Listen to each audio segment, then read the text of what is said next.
Okay, so we look at this, and I want to kind of explain how this went off. So for those who didn't see this, we've got the video, and roll the video if you can. Are we going to take a break, by the way, Tracy? Are we going to take a break first? Not yet. Okay. So what's happening here is you've got the ship that is out 60 miles, and at splashdown, the ship has been out there for a while. It maintained about a 1.5 to 2 mile distance away from the actual capsule. And then the divers, the Navy divers, were out there immediately, because what they do, as you can see, they put the flotation around the capsule, just like they used to do in the old days. And then they go in, and you have a medical team that goes in to kind of observe all of the astronauts to make sure they're okay. In fact, we talked to a former astronaut who said that when you splash down, and maybe you can add to this, Dylan, when you splash down, what happens is that motion of going up in the ocean is one of those things that a lot of astronauts over the years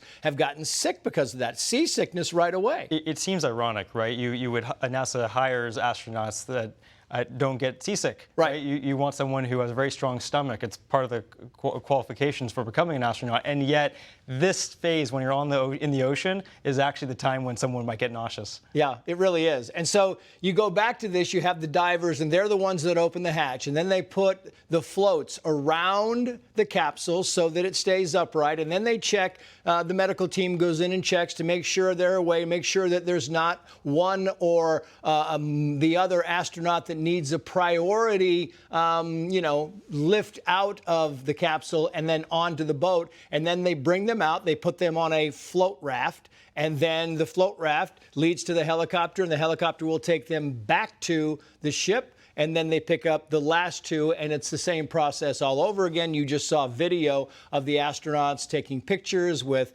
members of the crew on board the ship. And so it kind of goes back and forth on and on like this for the better part of maybe 2.5 hours. We still haven't gotten word yet as if to hear if the astronauts have been lifted off of the boat and going back to San Diego. We assume that will happen sometime very soon, if it hasn't happened already, but the live pictures showed the helicopter still there. So my guess is that they have not left yet. Dylan, what do you think? What's amazing to me also is the fact that we're just 60 miles off the coast of California.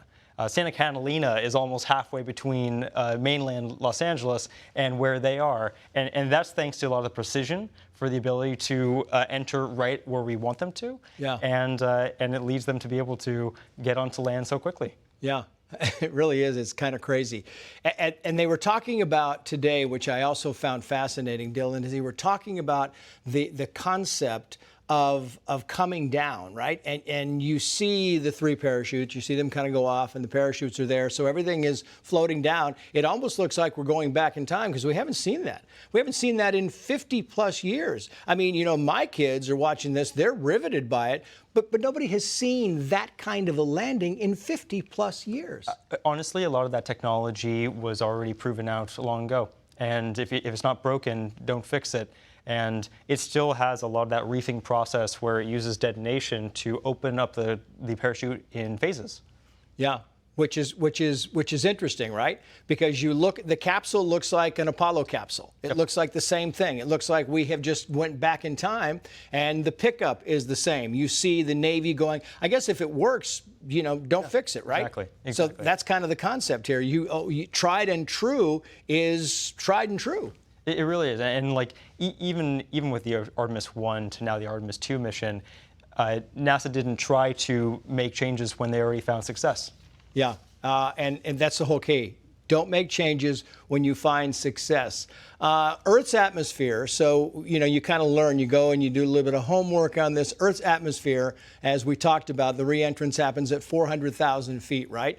And this thing is going, at the time of re-entrance, this thing, or just after it re-enters, it is going 24,661 miles per hour, which is, for lack of a better way of describing this, about 12 times faster than a commercial airline is going when it's at 35,000 feet. It's also about, 40 times higher than a commercial airline flying at 35,000 feet. So the John P. Murtha, which is the ship right here, is still a mile and a half away. It doesn't move. But the Navy, the boats and the things, they're in the water hours and hours and hours ahead of time because they've got to they want to make sure that all the conditions are correct for landing, Dylan. Exactly. Like the Kármán line is at 100 kilometers, or about 330,000 feet above our atmosphere.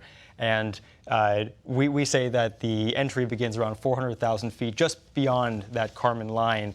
And once you're in that zone, you're being welcomed to Earth by little particles that eventually slow you down and heat you up until you're back in the ocean. The Navy helicopters are two Navy Seahawk MH-60 helicopters. They're the ones that transport the astronauts from the capsule back to the ship that you're seeing now, and then from the ship back to San Diego. That happens, we think, very soon, and then they can kind of move on. The news conference, we were talking earlier about the possibility of maybe having an astronaut, maybe having a few astronauts, and I think that got shut down pretty quickly because the astronauts are really not in the frame. They've got testing to go through. They've got medical examinations to go through. They've got a checklist to go through, Dylan, before they can, they're probably hungry. There's probably a lot of things that are going on before they're going to be, paraded in front of the media. One thing, though, that has changed a lot since since the Apollo days is the lack of a need for quarantine.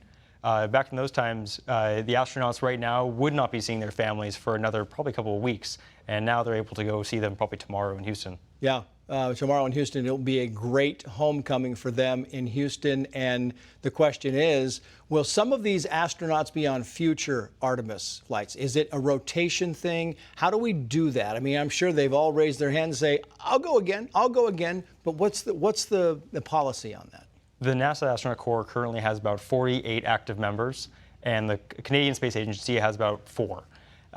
And there will be an effort to rotate, but certainly the ones that just went have a lot of experience that might be useful on Artemis 3 or 4. Right, yeah, and do you move up? I mean, you had the commander. Does maybe the commander move on, or does somebody move up to become commander? How does the hierarchy work for that?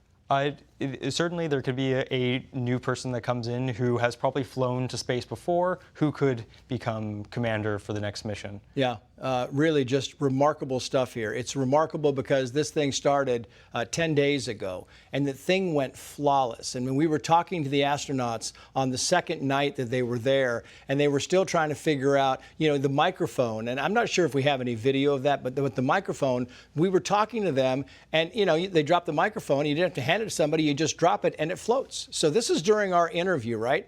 And the microphone they would hand, no, they didn't hand it. They just drop it, and then somebody would pick it up because it's just floating right in front of them. And you see, we were talking with Christina Koch, and she was saying the first night was really hard because she slept upside down. She had to kind of sleep upside down, and she was trying to get herself in a better position, but sometimes you got to get used to that stuff. Your orientation doesn't really matter. When you're in microgravity, everything feels weightless. Everything feels right side up to you. Once you're able to get what's called the vestibular system, essentially the fluid in your ears to tell you that you're okay, any orientation could be sleeping orientation. Yeah. Be sure to like and subscribe for all the Fox News latest on YouTube, and catch full shows streaming now on Fox One.